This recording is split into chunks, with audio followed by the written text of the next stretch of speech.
Very very good morning friends. मैं हूं engineer Dinesh. दोस्तों, ये जो विषय हमारे आते हैं और जो बातें होती हैं आपसे, उसके पीछे का रीज़न क्या है कि एक विचारों का रेला आता है, बिना किसी पढ़ाई लिखाई के, बिना कोई किताब पढ़े, बिना कोई यूट्यूब या कोई चैनल देखे, एक ऐसे ही विचार प्रवाही आते हैं। और ये क्यों आते हैं? और देखिए, मैं इतने 70 साल की उम्र के बाद मैं इस प्लेटफॉर्म से जुड़ा, और मेरा ये भी उद्देश्य नहीं है कि इस प्लेटफॉर्म से कोई पैसा रुपया कमाने का, क्योंकि मेरी आवश्यकताएं, जितनी भी आर्थिक आवश्यकताएं हैं, सब पूर्ण हो रही हैं। और तो इसलिए इस प्लेटफॉर्म पे ये कदापि न सोचे कि मैं कोई पैसा कमाने के लिए आया हूँ। लेकिन एक चीज़ ज़रूर है कि कोई न कोई पर्पस तो मेरा छुपा हुआ है। जैसा कि मैं बोलता हूँ कि there are 3 E's involve in this platform: education, entrepreneurship and unemployment, employment. देखिए, अनएम्प्लॉयमेंट शब्द सुनते सुनते मेरे कान पक गए, और मैं इस शब्द का नाम नहीं लेना चाहता, और आप भी नहीं लें, क्योंकि जो शब्द लेते हैं जिसका नाम, वही आपके व्यक्तित्व में घुस जाता है। इसलिए कभी भी एम्प्लॉयमेंट की चर्चा को अनएम्प्लॉयमेंट की बात न करें। लेकिन प्रॉब्लम तो अनएम्प्लॉयमेंट की ही है। इनफैक्ट ये वर्ड आया कि मेरे मुंह से, देखिए एक्चुअली हुआ क्या कि एक बार मैं बहुत बीमार हुआ और मेरी दोनों किडनी 100% फेल हो गई। जब मैं हॉस्पिटलाइज हुआ तो आई वॉज ऑलमोस्ट डेड। मैं आईसीयू में था और मैं कोमा में चला गया। डॉक्टर्स ने क्या इंजेक्शंस दिए, क्या मेडिकेशन दिए, मुझे पता नहीं। और जब मैं बेहोशी की हालत से हल्का सा होश में आना शुरू हुआ, तो जिस हॉस्पिटल में था वहाँ एक सफाई कर्मी महिला थी। तो उनकी आदत थी कि वो सफाई करते करते संगीत भी, गाना भी गाती रहती थी। मेरे ख्याल से उनका पर्पज़ ये रहा होगा कि जो यहाँ पे सीरियस पेशेंट्स हैं, उनको जब उनकी लाइफ सेव हो जाएगी तो हमें कुछ इनाम देंगे और हमको नोटिस मिलेंगे। This may be one of the purpose, और may be she is enjoying her work by singing a song. तो बहरहाल जब मुझे हल्का सा होश आना शुरू हुआ तो मुझे ऐसा लगा, यार कि मेरे इर्द गिर्द कोई है नहीं। इसका मतलब कहीं ऐसा नहीं तो है कि I am dead and my brain is alive. जैसा कि आप पढ़ते होंगे, जानते ही हैं कि ब्रेन सबसे आखिर में मरता है। तो जो पहली चीज़ मुझे ऐसा लगा कि कोई है नहीं आसपास, तो I was thinking I don't know where I am. तो सबसे पहली चीज़ जो मुझे सुनाई पड़ी वो उसी महिला का संगीत सुनाई पड़ा। तो देन आई रियलाइज कि हाँ, यस, इसका मतलब मैं हूँ, इसी हॉस्पिटल में ही हूँ। खैर एनीवे, उसके बाद लोग आए तो होश में आया और सब ठीक हो गया। कोई 1 आध महीने बाद डॉक्टर, जो रीनल के डॉक्टर थे, उन्होंने कहा कि भाई, you don't require my services any more, ना यू आर 100% ओके। वो 2 टाइप के फेलियर्स होते हैं किडनी के।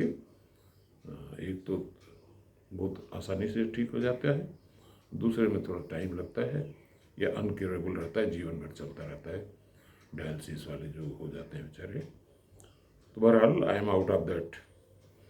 तो मुझे ऐसा लगा यार कि जब when I was almost on the death bed, why should I have come back in action again. तो जैसा कि आप देखते होंगे, बहुत सारे लेक्चर्स आते हैं आजकल लॉ ऑफ अट्रैक्शन पे, मैनिफेस्टेशन और क्या क्या।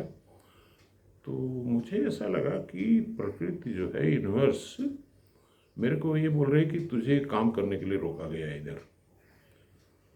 तो मैं बहुत दिनों से सर्च कर रहा हूँ।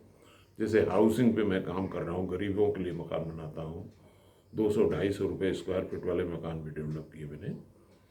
लेकिन फिर भी मैं पूछता रहा कि भाई व्हाट इज़ द पर्पज़। मकान बनाने के लिए मटेरियल तो बहुत सारे लोग डेवलप कर रहे हैं, इतने सारे इंजीनियर्स काम कर रहे हैं, what is my purpose of life. मुझे क्यों रोका गया इधर जब मेरा पैकअप हो लिया था। तो मुझे आप यूँ समझिए कि सपने में आया या कैसे आया, एक फ्लैशबैक मेरे दिमाग में आया। वो फ्लैशबैक ये था यार कि भारत में जो अनएम्प्लॉयमेंट, बेरोजगारी जो बढ़ती जा रही है, उससे आपस में कलह की भावना पैदा हो जा रही है। कुछ लोग मतलब आपस में बंटवारा कर रहे हैं कि हमारी संख्या ज़्यादा है तो हमको नौकरी ज़्यादा मिले। मैं उस बिंदु पे नहीं जाना चाहता हूँ क्योंकि this will become political. I don't want to politicize my channel. मैं सबके लिए काम करता हूँ। तो मेरे दिमाग में बस एक ही जवाब आया कि बेटा तू रोजगार पैदा करने पे काम कर। हालांकि ये चीज़ बहुत दिन से मैं कह तो रहा हूँ, लेकिन ये कनेक्ट नहीं मिल पा रहा था कि वाई हम। देखिए ऐसा है कि हमारे देश में या पूरे विश्व में आप पाएंगे कि 90% बिजनेसमैन ऐसे होते हैं जो पैसा कमाने के लिए ही इस फील्ड में आते हैं। बहुत कम लोग ऐसे हैं जो नाम कमाने या दूसरों की सेवा के उद्देश्य से भी आते हैं। तो शायद मैं दूसरी कैटेगरी का हूँ क्योंकि पैसे तो मेरे पास हैं नहीं ज़्यादा, आप देखते ही हैं।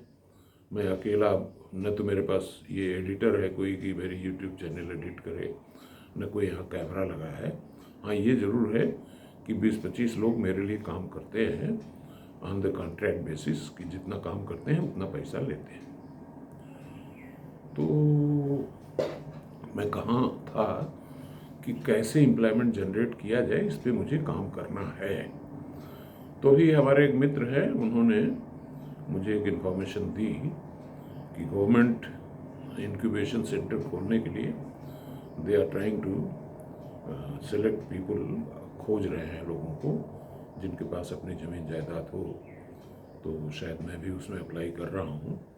तो मेरा ये पर्पज़ जो इस इंक्यूबेशन सेंटर का है कि स्किल डेवलपमेंट मैं ऑनलाइन करूँगा। भारत का कोई भी नागरिक जो सीखना चाहेगा वो ऑलमोस्ट फ्री ऑफ कॉस्ट में बहुत सारी मैन्युफैक्चरिंग की, छोटे स्तर की जो मैन्युफैक्चरिंग होती है स्मॉल स्केल की, उसको बहुत सारा सीख सकेगा। और यहाँ पे इस प्लेटफॉर्म पे मैं ये भी काम कर रहा हूँ कि जो चीज़ें लार्ज स्केल पे बन रही हैं उनको स्मॉल स्केल पे सस्ता कैसे बनाया जाए, क्योंकि हमारे पास श्रम की कमी नहीं है, श्रमिक बहुत है। गांव में लोग गप मार रहे हैं, किसी के पास काम नहीं है, तो इंगेजमेंट देना है। और ऐसी ऐसी टेक्नोलॉजी इस प्लेटफॉर्म से लॉन्च करूंगा कि जो किसी के पास। देखिए हमारे देश में एक बड़ी विडंबना ये है कि पैसा कमाने के चक्कर में I was just glancing the list of startups, एक भी स्टार्टअप ऐसा नहीं मिला जो हमारी मूलभूत आवश्यकताओं को एड्रेस कर रहा हो, जिसकी टॉप प्रायोरिटी हो।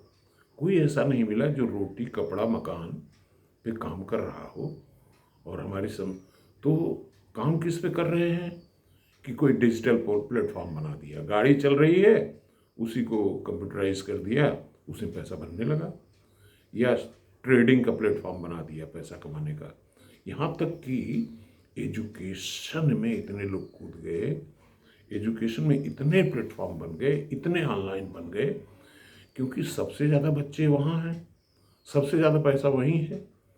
अभी मैं अन अकेडमी के बारे में पढ़ रहा था, तो उसके जो क्रिएटर हैं, he is an IAS officer. He started as an engineer and became IAS. No, he started as a doctor, became an IAS.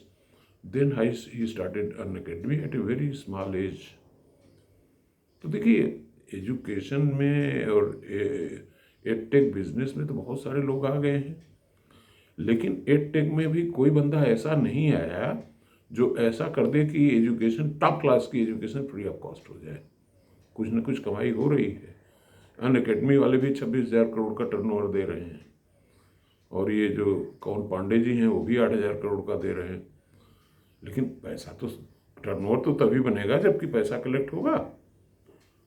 तो हालांकि इस प्लेटफॉर्म पे मैं पहले भी पेडागॉजी पे ऐसे स्कीम्स बता चुका हूँ जिसमें एजुकेशन फ्री हो जाएगी, क्वालिटी एजुकेशन ऑलमोस्ट फ्री। तो उस पर आप लोगों का अटेंशन चाहूँगा। पेडागॉजी का लेक्चर आज के लिए नहीं है, फिर उस पर बात होगी। फिलहाल आप लोगों को मैं अच्छी खबर ये दे रहा हूँ कि हमारे इंक्यूबेशन सेंटर से आप जुड़ेंगे, आपको ज्ञान प्राप्त होगा फ्री ऑफ कॉस्ट, और उससे आपकी जीवन बदल जाएगी। क्योंकि हम वही प्रोडक्ट आपको सिखाएंगे जिसको हम बेच रहे हैं। Thank you.